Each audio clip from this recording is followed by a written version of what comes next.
Bonjour à tous. Ça vous est peut-être arrivé de critiquer quelqu'un un jour et se dire pourquoi je l'ai critiqué? Est-ce que vraiment ça a servi à quelque chose? Alors discutons aujourd'hui de la critique constructive. Dans la paracha de la semaine, on nous raconte comment Noach, qui a survécu au déluge, après le déluge, a planté une vigne. Cette vigne a fait des raisins, il a fait du vin, puis il a bu du vin, il s'enivra et se dénuda dans sa tente. Noach avait 3 enfants, Shem, Japhet et Cham. Cham a vu son père dénudé dans la tente. Il est parti raconter à ses frères à l'extérieur. Vous savez, papa, il est dénudé dans la tente. Ses frères, Shem et Japhet, ont pris une couverture. La Torah nous dit, ils ont marché à reculons, ils ont couvert leur père, et la Torah rajoute, écoutez bien ces mots, leur visage était en arrière, et donc ils n'ont pas vu la nudité de leur père. La question se pose tout de suite, pourquoi la Torah se répète? Leur visage en arrière, et ils n'ont pas vu la nudité de leur père. Bien évidemment, si le visage est en arrière, on n'a pas des yeux derrière, donc ils n'ont pas pu voir la nudité de leur père. Pourquoi cette répétition? On va comprendre cela basé sur un enseignement du Baal Shem Tov, qui nous dit, lorsqu'on voit du mal chez un autre, c'est parce que le mal, il est dans nous-mêmes. L'autre est uniquement un miroir. Lorsque tu te regardes dans le miroir, si tu es propre, ce que tu vas voir dans le miroir aussi est propre. Par contre, si tu es sale, alors dans le miroir aussi, ça va ressortir quelque chose de sale. L'autre est uniquement un miroir. Tu es propre, tu es bien, tu vois du bien chez l'autre.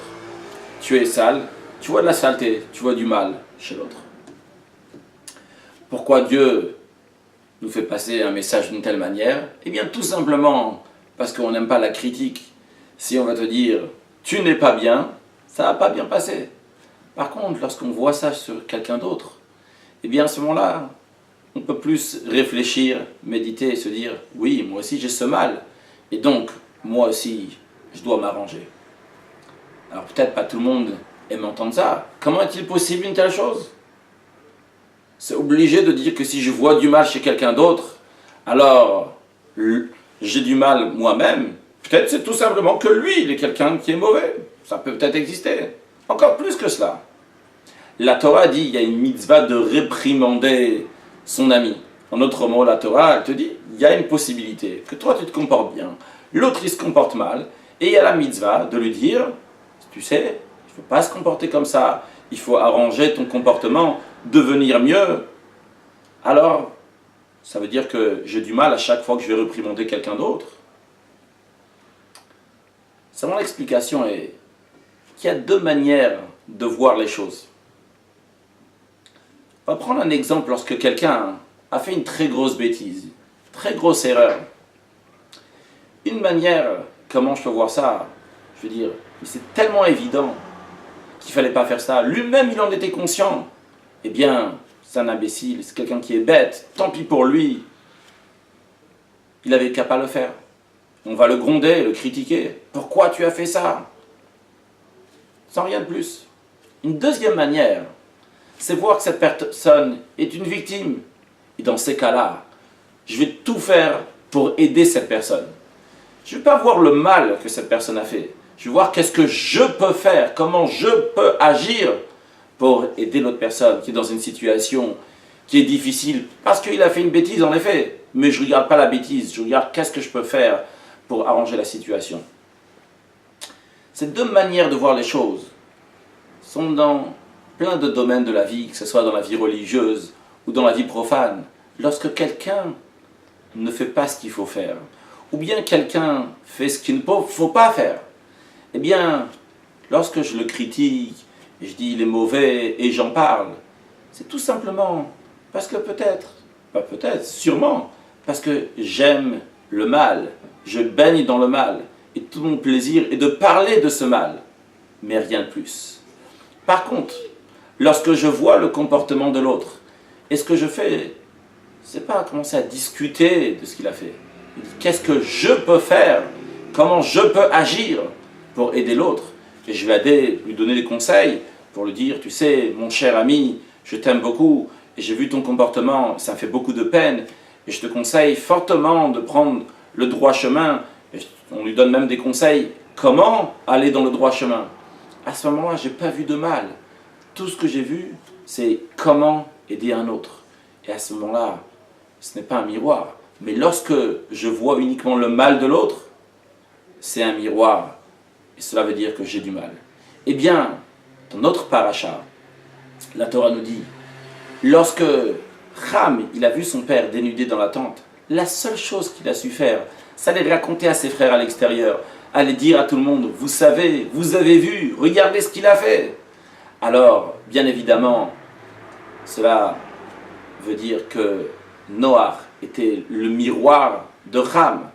Ham était grossier, avait du mal dans lui-même. Il a retrouvé cette grossièreté dans l'acte de son père. Par contre, Cham et Yafet, eux, qui étaient des bonnes personnes, lorsqu'ils ont entendu que leur père était dénudé, ont tout de suite pensé, que devons-nous faire? Et tout de suite, ils se sont passés à l'action. Et c'est ça que la Torah nous dit. Ils ont marché à reculons, leur visage était en arrière. Bien évidemment qu'ils n'ont pas vu la nudité de leur père. La Torah nous raconte, ils n'ont pas vu même pas la critique de leur père, la critique négative, de penser du mal de leur père. Ils ont uniquement pensé quoi faire. Alors l'enseignement pour nous est clair. Lorsqu'on voit des fois quelque chose qui est négatif chez quelqu'un d'autre, si on voit uniquement du négatif, ça veut dire qu'on doit s'arranger. On a un problème, il faut se nettoyer notre visage, que lorsqu'on va se regarder dans le miroir, tout sera beau. Par contre, si on voit du mal chez quelqu'un d'autre, et tout ce qu'on pense c'est comment je peux arranger, comment je peux améliorer, bien à ce moment-là, ça veut dire que nous-mêmes, nous sommes dans le droit chemin, on se comporte bien comme il faut. Alors, continuons à diffuser cette idée de bien regarder un autre, de bien penser sur un autre, de bien parler envers un autre, de toujours voir le bien qu'il y a chez l'autre. Il y a toujours du bien chez tout le monde, il y a du bien de quoi apprendre. Et sans aucun doute, en rajoutant dans cet amour, dans cette fraternité, ça empressera la venue de Mashiach très prochainement. Une excellente journée.